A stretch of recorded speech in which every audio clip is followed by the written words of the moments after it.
African solutions to Africa's challenges is the African peer review mechanism's prerequisite. Member countries within the APRM undertake self-monitoring in all aspects of their governance and socio-economic development.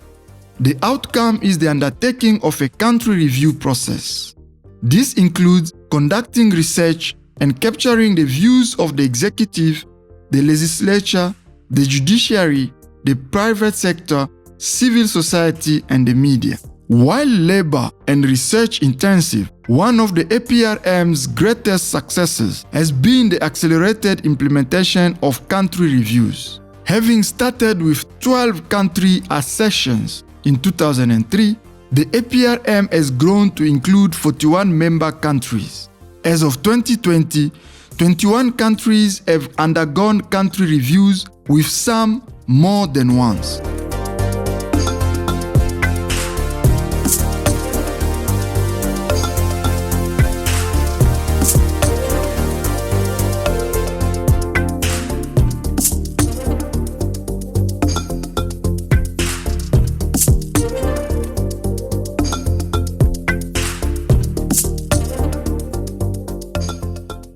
As you will appreciate, the continent is moving towards its own self-definition. In order to do that, you need, among other things, critically so, you need evidence. You need to have your own research. You need to have your own understanding, your own organic understanding of your challenges. You know, sometimes it's very difficult when you're in it yourself to actually have a purely objective review of how you're doing, especially amongst measures that have been agreed upon amongst the countries themselves. At that time, it was accepted by those who would accede to these mechanisms. They could do so voluntarily. And it meant that each of these countries, they could do their own self-assessment in the field of governance, in the field of socio-economic development, in the field of corporate governance, in the field of economic governance and management. They identified those 4 areas and said, okay, we can be assessed in this because these are critical for political stability and long-run sustainable development. Yeah, Ghana entered the APRM at the very beginning. Was one of the first 6 countries to agree to the idea. Now, one of the 12 countries to first sign the Memorandum of Understanding. So Ghana has had a very strong commitment from the word go in the APRM. We went through the peer review process as the very first in Africa to do so. Our president at the time had a strong commitment to getting Ghana to be looked at by his peers in order to be able to ensure that he was on the right path.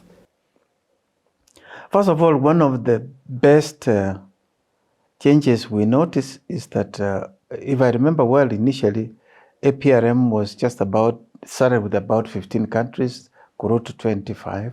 Now we are talking 41. And obviously, this is because it was demonstrable that there were benefits and gains, and so countries would come forward and accept to be reviewed. It is also clear, and studies have shown around the world, that countries that acknowledge those challenges, embark and bring on board all segments of society, they do much better. You see, more stable and more sustainable development in the country. So we take it very importantly, as I mentioned, and as we go through our 5-year National Development Plan cycles, the country always ensures that whatever comes out of the peer reviews are also incorporated into the next National Development Plan. What Ghana has tried to do is to follow the recommendations of the peer review reports, the country review reports, to ensure that the path that we are taking was actually straight, and that shortcomings in various sectors of the economy were addressed. And that is what, for us, was the value of the APRM?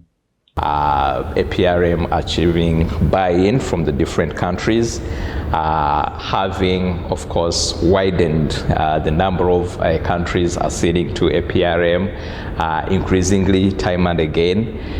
Countries have moving away from simply the first best review to have countries undertaking the second generation review, and that's a very big achievement.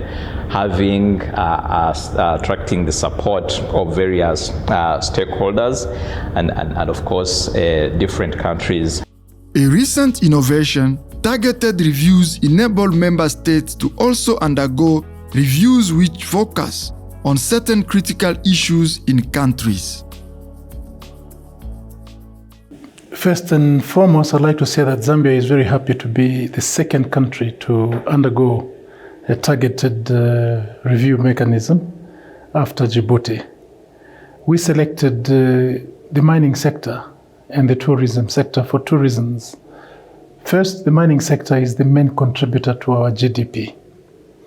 And we've had lots of challenges in extracting wealth from the mineral sector to go to the development of the country, and particularly for the upliftment of the standard of living of the people. The tourism sector was selected because that is a growth potential sector for us. We think that that's the one that has the greatest potential for creating employment and wealth. We went to Namibia because the Namibian government wanted to do a targeted review on youth unemployment. So we indeed found out that the problem of youth unemployment is very high in Namibia. So when we talked to the employers, the private sector, they raised this matter that a lot of these young people that come from our education system, they don't have quite the skills that we want. So again, that's an area which needs attention, not only in Namibia, but across the African continent. As at now, we are at 74% of the member states of the African Union coming on board, which means we've had more countries come on board and be part of the process. But also we've seen that with the revitalization agenda, there are more countries that are actually participating in the APRM process, especially now that they have introduced things like the targeted reviews, which are happening in more countries and more beneficial because a country is able to look at the challenges that they are facing and asking for expertise. It's less bulky, it's less costly, and it's more focused in terms of addressing a particular governance issue in a specific country.